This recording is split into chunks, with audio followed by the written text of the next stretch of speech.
Well, good morning. Or perhaps it's afternoon or evening, depending on what part of the world you're in today. We'd like to welcome you to today's Journyx Project Execute webinar. You're in for a real treat today. Today's webinar is entitled Ask the Experts, Responses to Your Most Difficult Project Management Dilemmas. And we've got with us a group of folks today who I would very easily call project management experts who are going to be responding to your difficulties surrounding project management. And all of us in project management know that it's not an easy task to manage people and projects, resources, and time. And we're constantly running into difficulties. And so our panel today is designed to help us look at some of the top issues that folks run into when trying to manage projects. My name is James Bronner. I'm the Director of Marketing here at Journyx, and it's certainly my pleasure to be the host at today's webinar. We recognize that your time is valuable, and therefore we'll keep you right at an hour today. Our goal is to do about 45 to 50 minutes worth of presentation and then leave some time at the end for some closing comments and some Q&A. We're going to do a little bit different today because we've got 5 different topics that we're going to cover. And what I would ask of you is we want to make this very interactive since we do have a panel of experts on the line. We're going to have each of the experts give a short introduction, kind of an overview of the problem space that they're covering. And then we're going to be opening up for questions at the end of each of those sessions. So I would ask you, normally I ask you to go ahead and submit your questions using the questions tab, and we go to those at the end. But today we're going to try to interject those sporadically throughout after each of the topics are discussed. I would encourage you to submit your questions, and we'll get to as many of those as we can online today. A couple of housekeeping items. If you need to expand your screen for better viewing, there is an icon at the bottom right of your screen. It's got a percentage on it. Typically that works very well for expanding your screen for better viewing. And then you can receive a full PDU for attendance at today's webinar. Your natural question would be, well, what do I need to do in order to receive and submit that PDU to the Credentials Organization, PMI? The answer to that question is really absolutely nothing, because what we'll do is we'll send out a follow-up email, normally within 24 hours or so after the conclusion of the webinar. And that'll contain actually a copy of the slides, and it'll contain a PDF of your PDU certificate as well as some information on how to submit your PDU to the PMI. So our agenda is quite straightforward today. First, we're going to dive right on into the presentation, and then we're going to, after each of those segments, normally about 5 to 6 minutes, we're going to jump into some Q&A on each of the topics. So I'm going to hand it over to my host today, Dan Vickers, and let him start off today. Dan? Well, thank you, James, and welcome everyone to Ask the Experts. We are honored to have you with us today as we explore, debate, and respond to your most difficult project management dilemmas. We have with us today some guest panelists, Jolie Roy, as well as Sunitha Patil, and even James will be helping out today on one of our topics. Do you have problems managing people on projects? Does it include issues like conflict management, resource management, or project leadership, or the lack thereof? What about risk communication, task delegation? If you experience these kinds of problems, then we have some ideas, and we look forward to responding to your questions on these topics. Now, before we start, we want to get an idea of the issues that you face, and I want to take a quick poll. James, if you can make that available. Sure did. Let's go ahead and I've got 5 of them up. Thank you. Perfect. Very good. So if you'll quickly respond to that, we'll appreciate it, and that'll give us an idea of where the pain points are. So we've got 5 different issues that you're voting on today: group thinking, risk assessment communication, delegation versus controlling of tasks, team conflicts, and resource management. So I'll leave this open for about 10 or 15 more seconds, and then we'll share the results and move forward.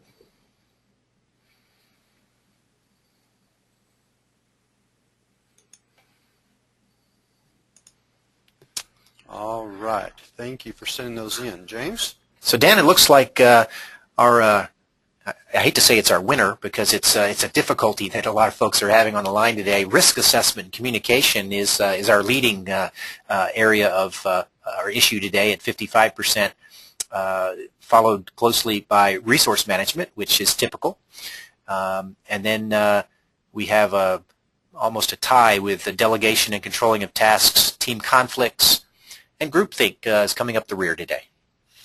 All right, very good. Thank you all for participating in that poll.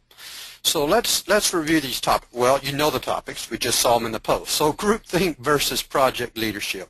So what is the difference between groupthink and consensus building? When is the right time for a project leader to make a decision? Risk communication. How much does the client really need to know? Do you need to tell them everything or very little? Delegating tasks. To delegate or to micromanage? That is the question that we will discuss today. Team conflicts. Dealing with diverse personalities and personal issues. And resource allocation, how to avoid getting yourself into trouble and what you can do to get out. As we explore these topics, James will be our moderator. So if you're ready to tackle these issues, then prepare yourself to ask us the hard questions.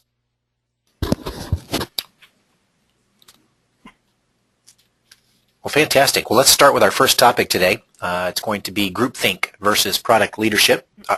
Sorry, I said product leadership, project leadership. And we're going to start off, our presenter, Jolie Leroy, is going to start off with us today. So, Jolie, you want to take this one? Sure. Hi, everybody. I just wanted to give you a little bit of background on myself. I'm a senior project manager with CSRs, which is the same company that Dan works for. And I am PMP certified, and I've been doing this for about 15 years.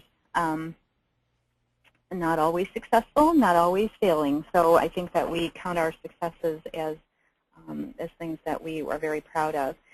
So I was asked to talk about groupthink and that versus project leadership, and I did some research on this, and I found that there was a psychologist, a social psychologist, whose name is Irving Janis, and in 1972 he coined it. He coined the term, and he says that it occurs when a group makes faulty decisions because group pressures lead to a deterioration of mental efficiency, reality testing, and moral judgment. I found that kind of interesting because we actually had a conversation about it before we put these presentations together, and we were all talking about, group consensus, things like that. But after I did some digging, I found out that it was a little bit more than that. I also found a quote by Charles Coulibain, who said the consensus ensures everybody's going in the same direction, but I feel that groupthink ensures everybody's going in the same circle. This is not really encouraging because my basic knowledge of groupthink ran to getting consensus from a team and believing we're all working towards a common goal, although I'm well aware of the fact that in groups there are always going to be some contention of ideas. So I decided to list out the pros and cons of groupthink. And it applies to all areas of living and working, but I'll focus on the project teams because that's what we're here to learn about. Since projects are temporary organizations that can clearly illustrate groupthink. First of all, groupthink is a collective intelligence which can have some upsides and some downsides. And some of the positive aspects I discovered, because I'd like to put that first, was that it provides an opportunity to mine the collective intelligence of the group.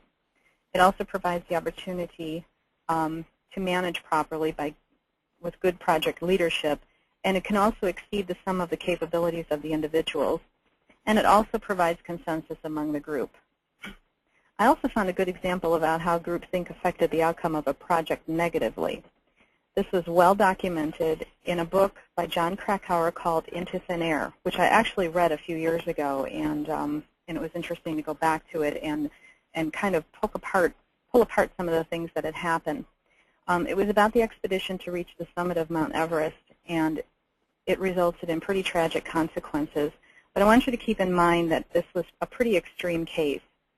So I'll point out the characteristics of groupthink and how they affected the temporary organization the Everest climbing teams became during the expedition. First of all, they were a highly cohesive group. The expedition members were keen on getting to the summit because of the time and money, which was about $50,000 each, that they invested. The shared goal led to a fair degree of cohesion, but it also caused warning signs to be ignored and assumptions rationalized. In some situations, project team members have a degree of cohesion because of their shared goals for project completion. The group was also insulated from external input. The climbing teams were isolated from each other. Only the team leaders were equipped with communication devices. And similar situations occur in projects when there's little input from people external to the project. This can be other teams working on similar projects or even lessons learned documentation from prior projects. The project manager is often responsible for communication, which further insulates team members from external input. There was also promotional leadership on this expedition. The group leaders on the expedition had a commercial interest in getting as many clients as possible to the summit. Remember the amount of money they had to spend. They downplayed the risks and pushed clients harder than they should have. It's similar to situations in projects where the pressure to succeed can cause project managers to display promotional leadership. Another one was there was a lack of clear decision-making process. All decisions were made only by the group leaders. That was pretty necessary in this case because of their mountaineering expertise, but decisions weren't communicated in a timely manner, and there was no clear advice to groups about when they should turn back. It's similar to projects in which ad hoc decisions are made without adequate consultation from those who have the relevant expertise. Ideally, decision-making should be a collaborative process for all stakeholders. And finally, this was a pretty homogeneous group. Expedition members came from similar backgrounds. These folks could pay for the opportunity to get to the summit. They were all highly motivated to succeed, too. And similarly, project teams are often composed of highly motivated individuals, albeit they're drawn from different disciplines. The shared motivation to succeed can lead to difficulties being glossed over and risks can be ignored. Next slide. The Everest case study highlights that temporary organizations, whether they're mountaineering expeditions or projects, can unwittingly encourage groupthink because of their time-bound and goal-focused nature. Given this, it's useful for those involved in projects to be aware of some of the warning signs. Janice identified the following symptoms of groupthink as the first: group members feel that they're invulnerable. Warnings that challenge the group's assumptions are rationalized or ignored. The unquestioned belief in the group's mission. There's negative stereotyping of those outside the group. It becomes us versus them. There's pressure on the group members to conform.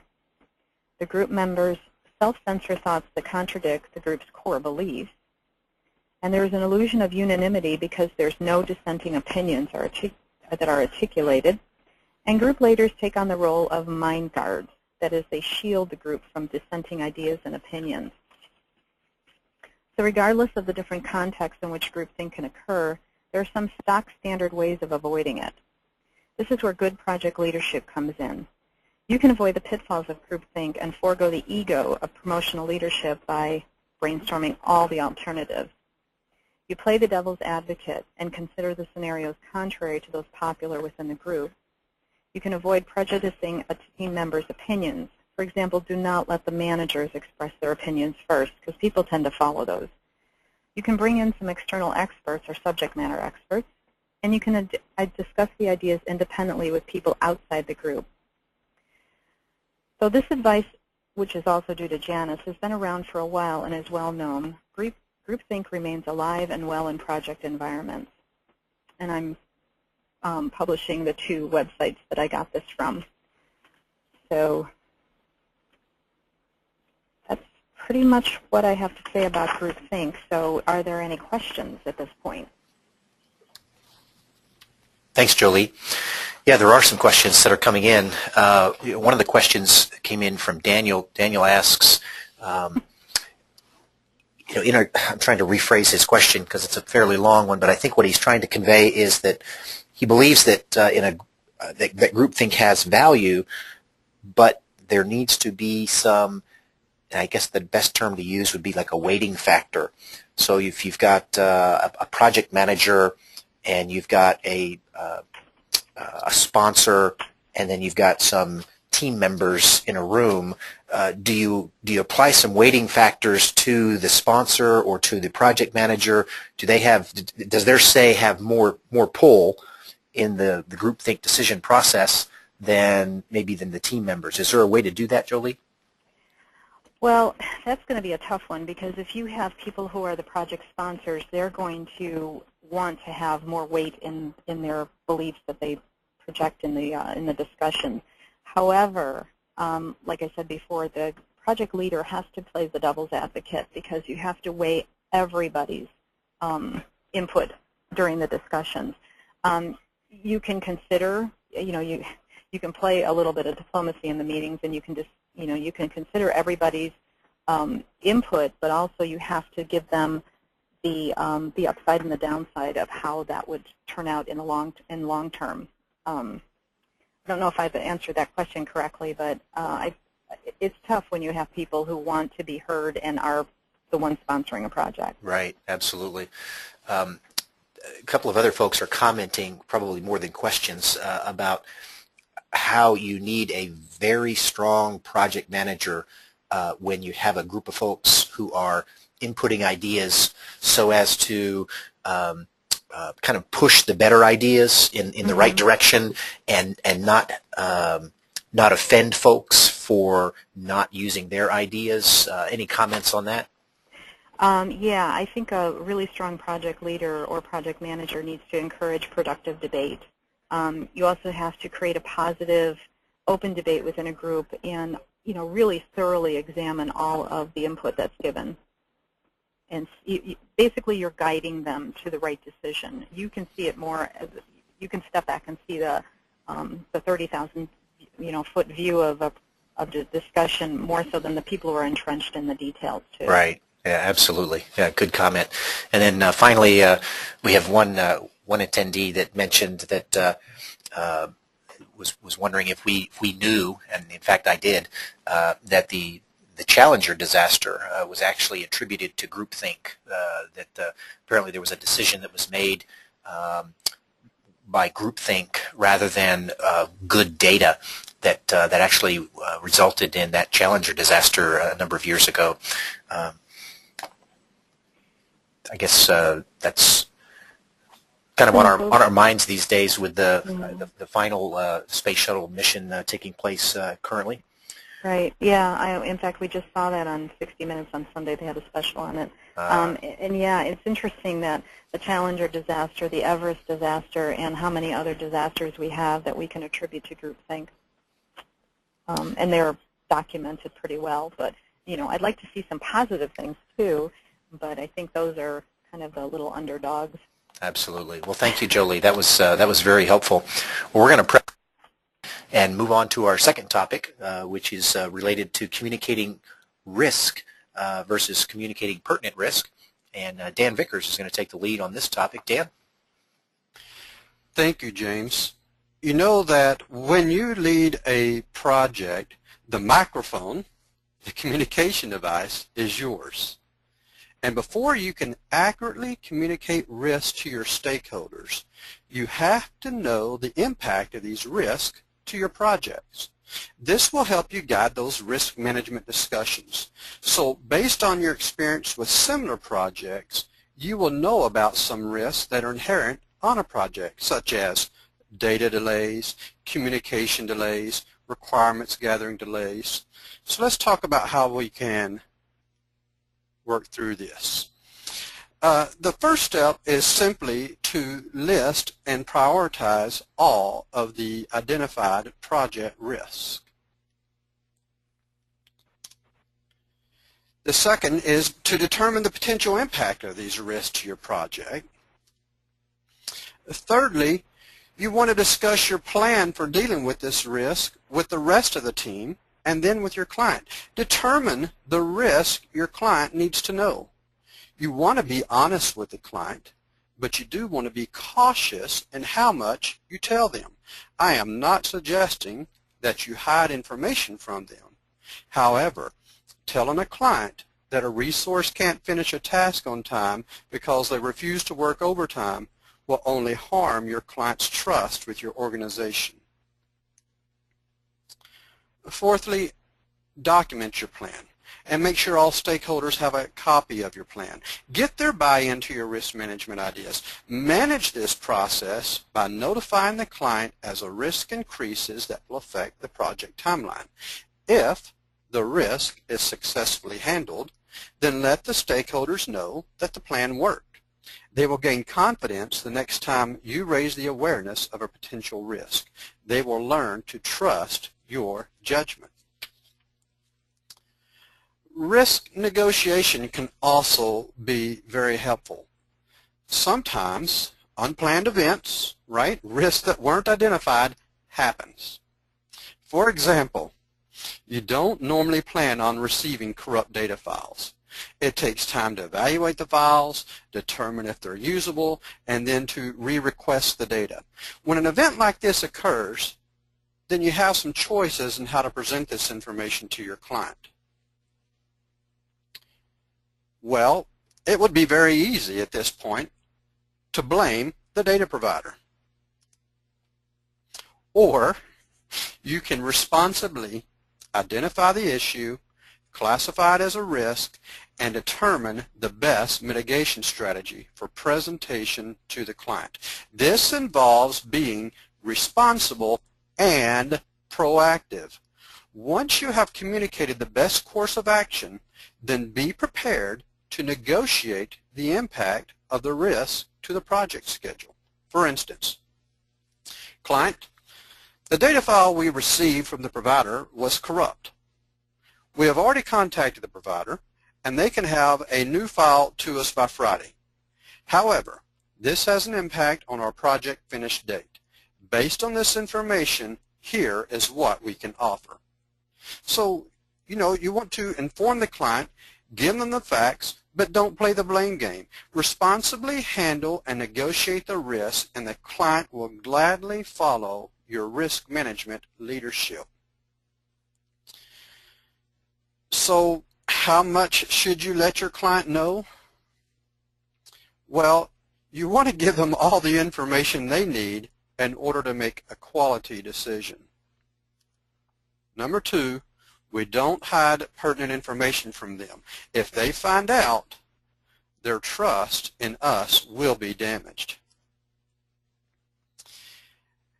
So we don't want to provide information that will unnecessarily harm that trust in our leadership or in their trust with our organization.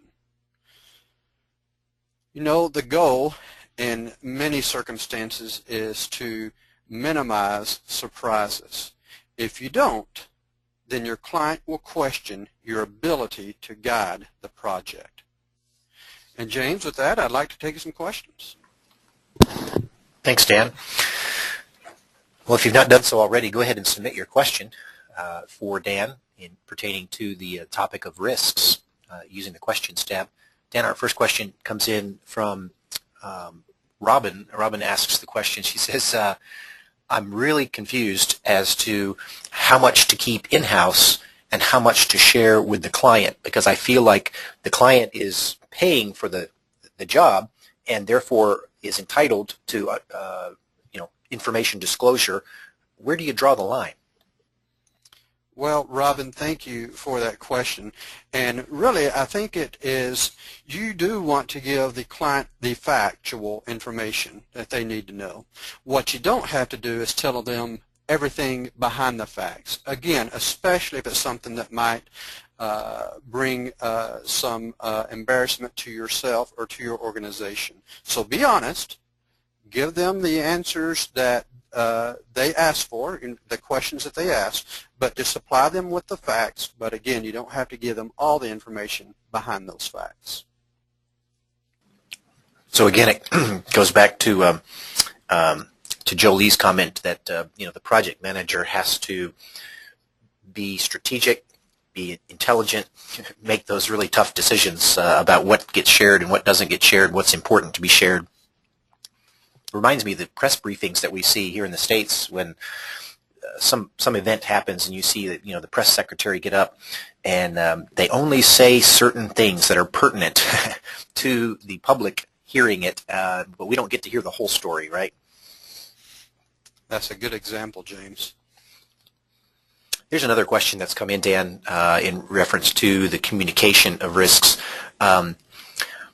What methods of communication do you find to be the best methods for communicating this to your organization?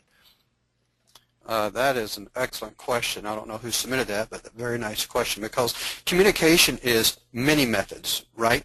So there's the written communications, could be an email, could be a status report, right? Or it could be an issues list. Also, it's verbal. It's when you are speaking with the client and you're communicating this information to them. So there are definitely some skills to be built in this area, and in addition to the email that James had mentioned at the beginning of this presentation, there will also be a link to some recommended reading, and I really strongly suggest that you consult those books if you don't have them already, especially those dealing with it's not one particularly about risk communication, but there are things about risk negotiation. And one of them is a book that we're probably all very familiar with called Getting to Yes. And yes, it's about negotiations, but you can negotiate your risk and make sure that you are very cautious and professional in how you present certain risks to an organization. Thanks, Dan. We had another comment that came in that was referring to how it's very easy to miscommunicate by email because we're so used to using email as the protocol of choice, and we tend to quickly type something up and blast it out, and it either comes across as harsh when it's not supposed to, or it goes out to too many folks and it wasn't supposed to. So one of the participants today was saying that we have to be very careful about email communication, and that sometimes picking up the phone is the best alternative. That is a very good piece of information, and you're right.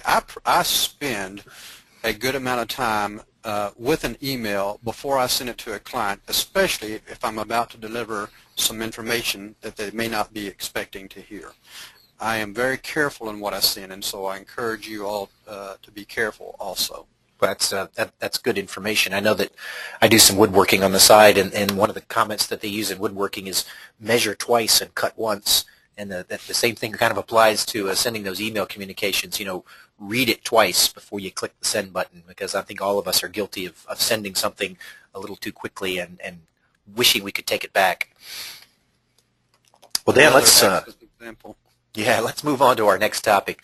Our third topic we're going to discuss today is delegating tasks versus controlling those tasks. And Dan, I think you're going to take the lead on this one again today. That is right. You're getting a heavy dose of Dan today. So delegating tasks versus controlling tasks. So I like this picture. We've probably all been in this situation. Do you think I have a problem delegating? So to delegate or not, to do everything yourself or share the burden? Those are the questions, and these are important questions that a project manager must consider on every project. Micromanaging implies a lack of trust. It indicates that the assigned person is not trustworthy or capable of performing a task unless you are directing them at every step. The result of this type of management is that creativity is squashed, fear and resentment are instilled, and you will never be freed up to concentrate your time on the more important tasks. So what do? We qualify others to lead by delegating tasks to them. Well, let's review some principles about delegation. So smart delegation is absolutely critical to the success of a project, especially on a large or lengthy project. So how many of us really have time to micromanage each person on a team? Most of us do not have that kind of time, which is why delegation is the key. So what is smart delegation? Smart delegation involves trusting your team members to complete the tasks that are assigned to them. So how do you trust them when you don't even know everyone on your team? Or maybe you've not worked with them on previous projects. The best thing you can do is try to learn the strengths of your team members during conversations or internal project meetings.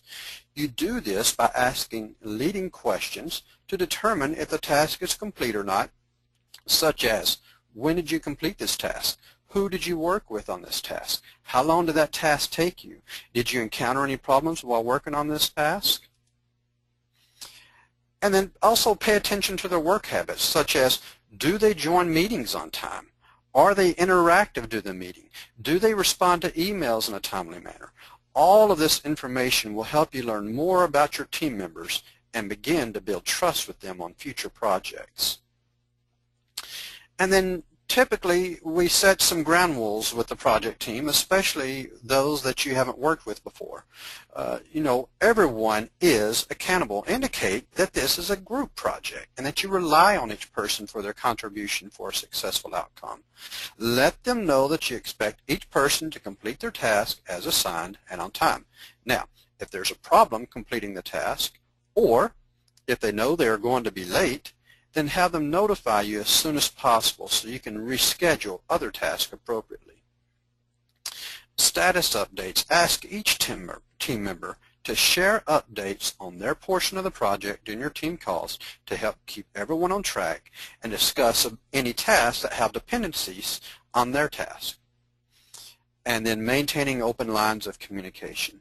Remember, as the project manager or as the project leader, you are responsible for the overall success of a project. It is imperative to have open lines of communication. We get to set the example, and a good working relationship with your team members. So let's review some principles of delegation. One, again, know your team members' strengths. Getting to know them, engaging in conversations unrelated to the project. Have team members complete a self-assessment and help them to improve their areas of weakness. And then, assign them tasks that will challenge them, stretch them, not too far. Everyone doesn't learn at the same pace. So based on your associations with them, you will have a good understanding of the correct kinds of tasks to assign them. And then have them develop a plan to address the challenge. Have them put into their own words their understanding of the task and their plan for completing the task. They may not submit a plan like the one that you would submit, but have them submit that plan. And then approve their plan. Make sure it's thorough and complete. Let them know the expected time frame for completion and what constitutes success for that task. And then send them to do the work. Very important. Let them do that work without being micromanaged. Make sure they know that they can come to you for assistance. If they end up needing a lot of assistance, then you know that this task may be stretching them too far. And then evaluate the work.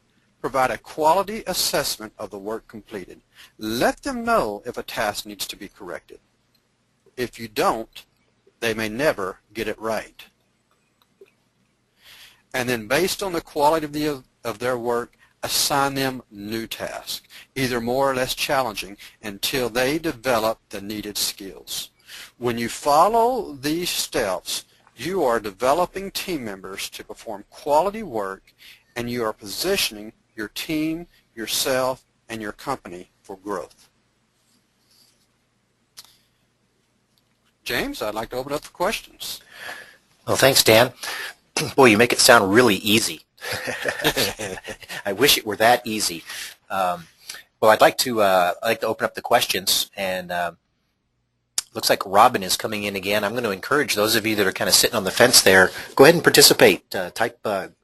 Click on the questions tab there and submit your questions for our panel today, mean, here's your opportunity to talk to project managers that have lots of experience with both success and failure and can help you out.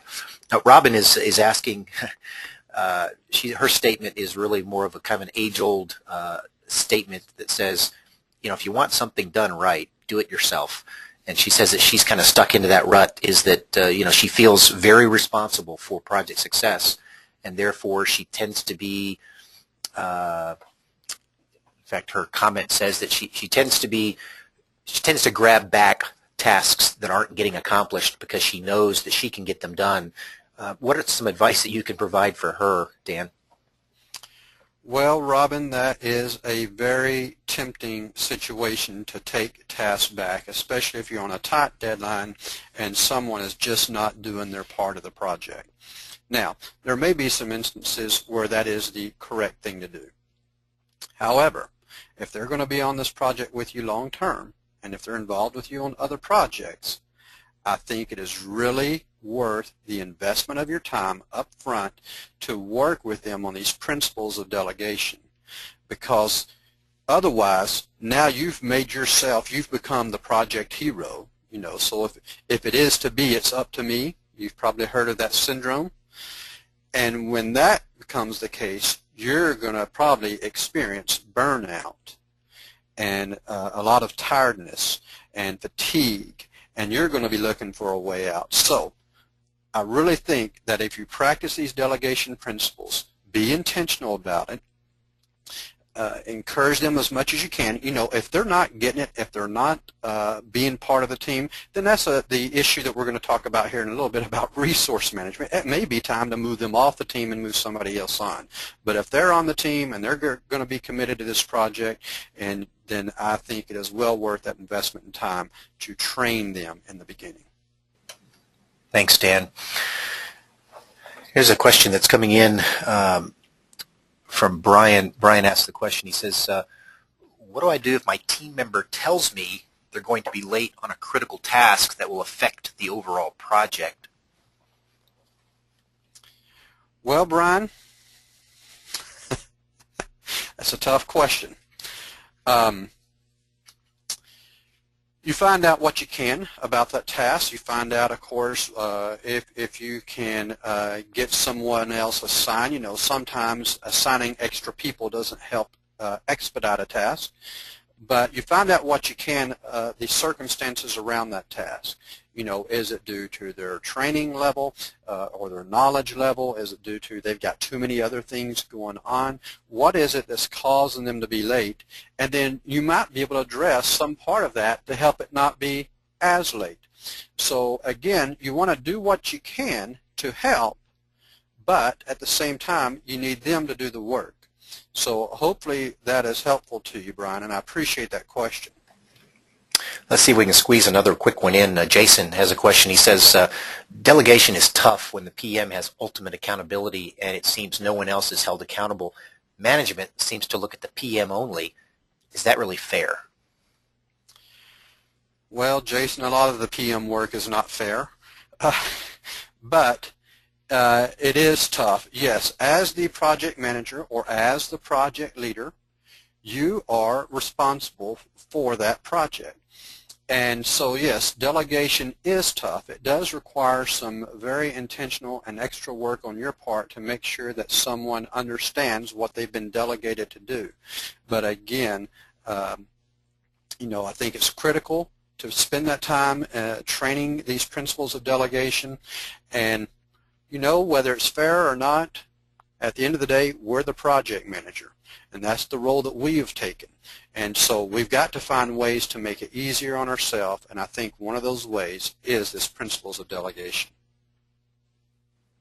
Thank you very much, Dan. Hope that helps out, Jason. Well, let's, can we get in a fight? Is it time for us to fight? Yeah, there we go. A little lead into the team conflict. I thought we'd create some unrealistic conflicts here. You know, conflict never happens in project teams. It just, you know, it's all harmonious. Everything works well. It's a rainbow situation, right? Not exactly. So we're gonna dive into a topic here that tends to be a little edgy.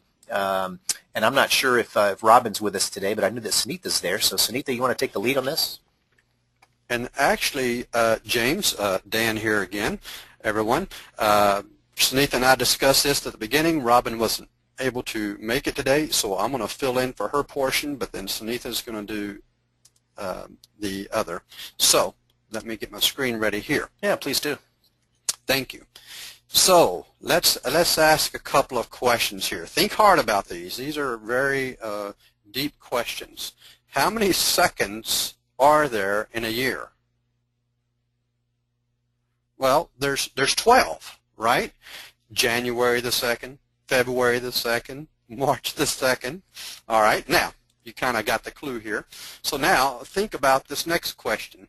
How many days of the week begin with the letter T? Well, 2, today and tomorrow. So the point here is don't assume that people understand what you're trying to convey. Everyone's experience is unique. Some people need more encouragement, some support, some discipline, and some just need you to lend an ear. Acknowledge that assumptions do exist, and seek first to understand by actively listening to all parties. So here's some real-life tips on addressing conflict on a project. Encourage participants to discuss the situation in a respectful manner. That can be difficult, depending on those personalities. Never take sides. You're not there to persuade one against the other. You're there to find a solution, to help come to an agreement. Don't pressure the participants to agree. Rather, collaboratively reach an agreement. Understand culture-induced behaviors. This is especially true for geographically dispersed teams. Ask probing questions to understand the problem. Find out what you can. And you know that your attitude and energy are contagious and will influence this team dynamic. If you're confrontational, you will invite conflict. If you're positive and diplomatic, then you will encourage trusting relationships that foster successful outcomes. Now I'm going to turn this over briefly to Sunitha, and she's going to take us through some textbook methods of conflict resolution. Thank you, Dan. Great. So the first one we want to talk about is problem solving. Problem solving is the one that is a win-win solution, right? Because you're actually thinking through the issue, understanding all the viewpoints from the conflicting parties, and coming to a resolution. That is problem solving, and that's the one that's the preferred method of conflict resolution. The next method is compromise. Compromise is sometimes considered actually a lose-lose situation because it seems like neither party gets what they want. But as you mentioned before, based on your geography, some places actually, such as Asian and African cultures, consider this a win-win situation because it's valuing the relationship more than the outcome. But in this situation, each party is giving up something, so that's why it's generally known as a lose-lose situation. The next technique is forcing. Forcing is considered actually a win-lose situation. That's when you use your authority to decide what the outcome is going to be, regardless of what the participants think. This is one that sometimes is used when you need a quick solution to the issue. The remaining two that I'm going to talk about aren't actually resolution techniques, but they are mentioned from the PMI. One is smoothing. Smoothing basically is just focusing on the positive aspects and not really identifying and dealing with the issue. Again, this is not a conflict resolution technique that you want to be using. And the last one to talk about is withdrawal. This also is not a conflict resolution technique. This is avoiding the problem altogether, which doesn't really do anybody any good. Thanks, Dan. I'll hand it back over to you now. Thank you, Sunitha. I appreciate that. You know, conflicts are usually taken in a negative connotation. However, conflicts are necessary for healthy relationships. Well, here's an example of that. A kite rises against the wind, not with it. So it really just depends on the approach that you use to address the conflict. If the conflict resolution technique is not optimal, then it will begin impacting other parts of the project. If the conflict is ignored, the situation will simply get worse. A good approach to projects is to encourage active and respectful participation, invite opposition and healthy dialogue by encouraging team members to speak up, thereby avoiding groupthink. Again, stay positive and be diplomatic to influence healthy, trusting relationships and successful outcomes. James, we didn't have an argument, but we will take some questions. Thanks, Dan. We've got a couple of questions that have come in. They're always the tough ones, right, when it's dealing with conflict. One of the questions that have come that came in from Angela. Angela says, how do I deal with conflict that is coming in from outside, particularly when the client is actually interjecting conflict into our team? Any suggestions on that one, Dan? Well, if the client is causing the conflict, the client is usually the one paying for the service. So your approach is going to be probably a little bit different. But again, you are professionals. Hopefully they are acting in a professional manner also. And there is a contract of some sort between you and that client. And so you must perform those duties outlined in that contract. So, you know, you can still be very professional even if the client is not being professional. You can't, you know, you can encourage them to speak respectfully, but sometimes they don't. And, you know, you have to handle that very carefully. There may be times where you need to excuse yourself from a project. Sunitha, do you have some comments on that topic? Dealing with conflicts from outside your organization? I was just going to say, again, you'd probably want to try to use the problem-solving technique. Try to understand really what their issue or concern is, or where this is coming from, which is sort of igniting this conflict. Great. We've got another question that has come in from Danielle. Danielle says, I really don't deal with conflict very well. In fact, I'm what does she say? She's more of an escape.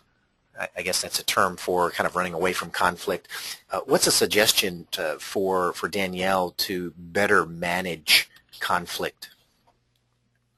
Sunitha?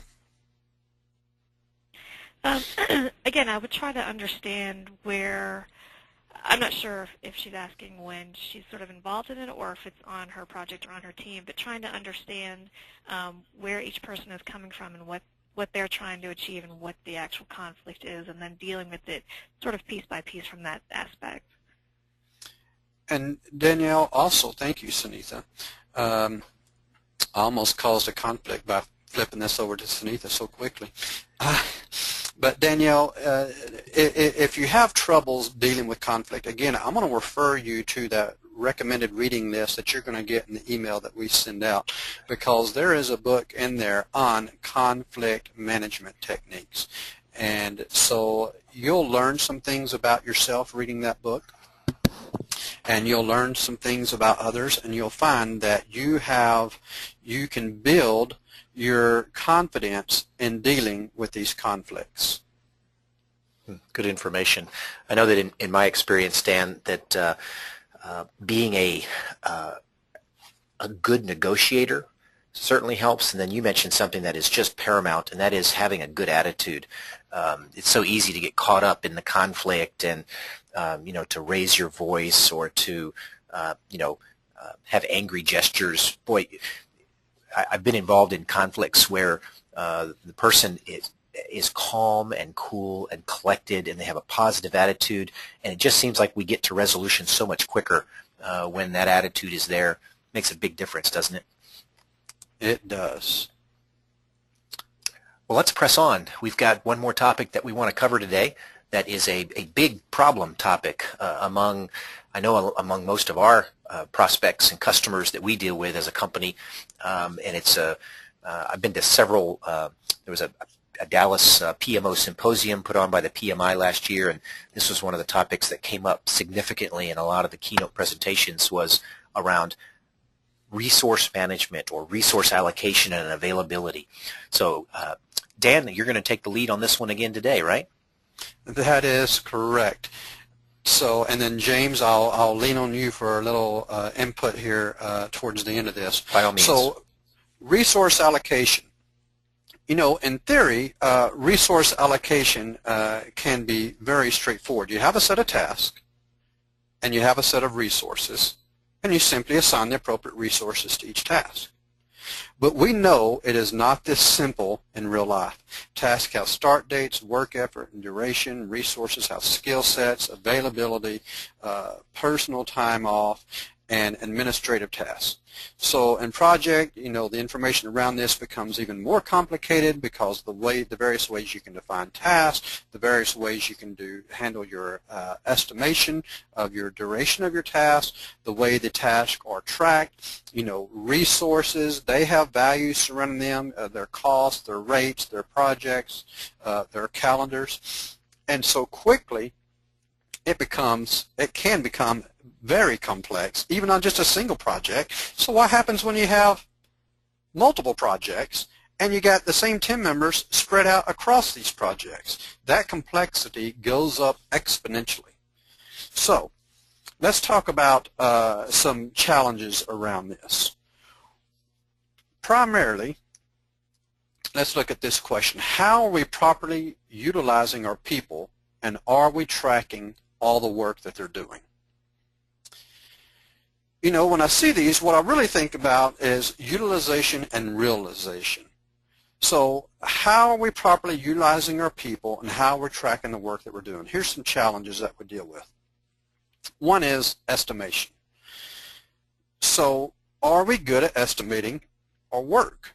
If we don't have good estimates of what planned work is going to be, then our ability to ever really understand proper allocation and availability is going to be severely limited by the fact that we're just not good at it. This is challenge number one in any firm. Even if it's in a group that has handled allocation and availability well, they still have challenges with estimating. And then second is planning. It's easier to plan, right, projects that are getting ready to occur than those that are already in progress. And a third element to add to this mix is remembering what was done in the past. The idea being that if you spend all your time in planning and getting proper estimating, then your real-world scenarios as they occur will be all the better for it because you've done the work up front.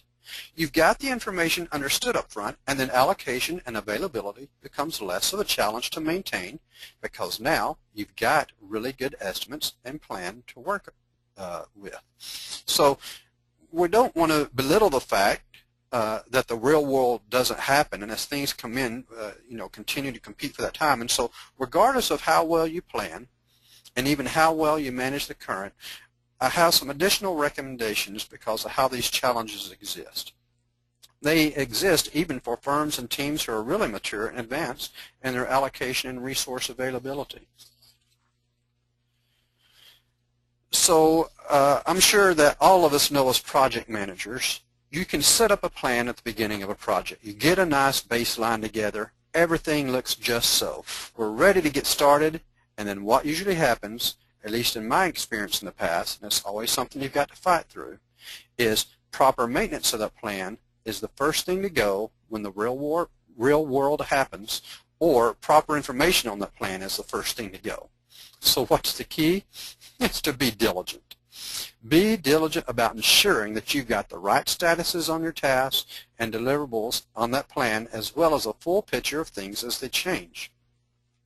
And that goes back to the comment about it's easier to plan a project than it is to manage a current project. If everything happens according to plan, then all you have to do is really just properly plan and spend a lot of time planning. In fact, one of the things that happens is there's I'll tell you this. There's a quote. I'm not sure if it's Abraham Lincoln or not, but it goes something like this. He was given a task to cut down a tree and was given all day to do it. So he spent 90% of his day sharpening his axe, and then, you know, the remainder, a couple of good sharp swings, and you've got the tree cut down. In addition, you want to set up a culture and a process and a tool set by which you are familiar with these concepts. And these are concepts of maturity in a discipline where you plan, you execute, and you track on all in the same place. And I'm talking about a tool as much as a discipline. But for example, let's say if you plan everything in your calendar system, and then you track everything on a spreadsheet, and then you go into a third system to record your timesheet at the end of the week, you're going to be severely limited by ever being able to properly understand that allocation and availability, which again is really talking about utilization and realization. So the recommendation is to really think about a tool set and a discipline and a methodology that allows you to do everything in one view. You know, you plan it, you execute it, you record it in a way that you can compare actuals with your estimates, and everything is consolidated in one place. You know, it's not going to completely limit all the challenges that occur on a day-to-day because, you know, new work comes up and things happen. But really, I think this is a very important idea, tool, discipline to have, which is doing all this in one place. And then, of course, as we mentioned earlier, is maintaining diligence. You know, if you want to solve that issue of resource allocation and resource availability, ironically, you need to staff and allocate somebody for this role. Essentially, you need someone to serve as a resource manager. You need project managers who spend the time to plan out people's allocation and availability. If you don't put that investment up front and put people on the ground to have that purview over people's allocations, then you're going to constantly be in that endless cycle of people stating to you, and we've all heard this, you know, I'm being asked to do so many things, or I have too many projects. Unfortunately, there's no way to prove it. There's no view or report that can be shown and proven because it's not being facilitated by someone such as a resource manager. So the key is really understanding this. The recommendation is to have a combination of people, process, and technology or tools to solve this as best you can, and then just constantly be diligent as things change. And I want to get a few comments from James here quickly, simply because, James, this is your business. Yeah, it sure is, Dan.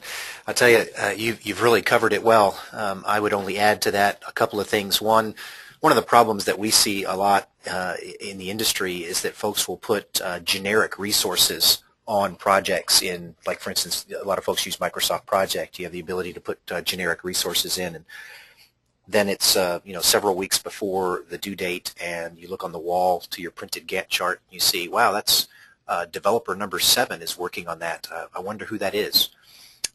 That's one of those faux pas that you want to try to avoid if you can, and certainly one of the things you just mentioned, Dan, was having a resource manager of someone who is managing the people within the organization, and you can put an actual person on the role. The other thing that I would say is there's 3 key questions that we like to present to folks and say you really need to answer these 3 questions, and if you can't, you need to find a way to do it, and that is, what are your people doing? And we're talking about actuals, right? Actual time, actual effort. When will they be finished? And that's real live status reports. And then who's available for the next project? And that requires you to understand what are the multiple projects that they're working on. Because sometimes folks have a tool in place, and I'll pick on Microsoft Project because that tends to be kind of the status quo product out there.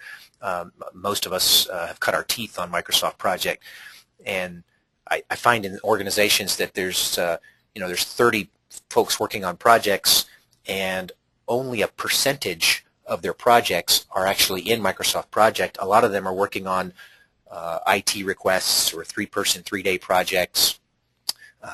They're doing, you know, they've got time off, they've got vacation, they've got other pieces that aren't showing up in the project plan. And so it's important, even as Dan has mentioned, for you to be able to understand your resources is to know when are they available, what are they actually doing, and to have one view of their entire calendar in a system that is up to date and active, dynamic, not static. In other words, not something that you put into the system and printed and put on the wall 6 weeks ago, but something that you can check right now. Well, we've got time for one question, Dan, and we do have a couple that have come in. Here's a good question that came in from Stephen. Stephen says, as far as resources, when I determine which resources I want to put onto a project, typically I just decide which is the best person, and I put them on the most important and strategic projects in my organization. Is that the best methodology for assigning the right resource to the right project? Well, Stephen, that is tempting to do, but I don't know if that's always the best plan to have, simply because you want everyone to move up, increase their skills, and to get better at what they do. So sometimes the best person to put on it, or the right person to put on it, isn't the person who has all the skill sets needed for that job. Maybe you need to put someone who's trying to move in that direction, who shows some promise for that direction, and assign them so that they can develop those skills needed.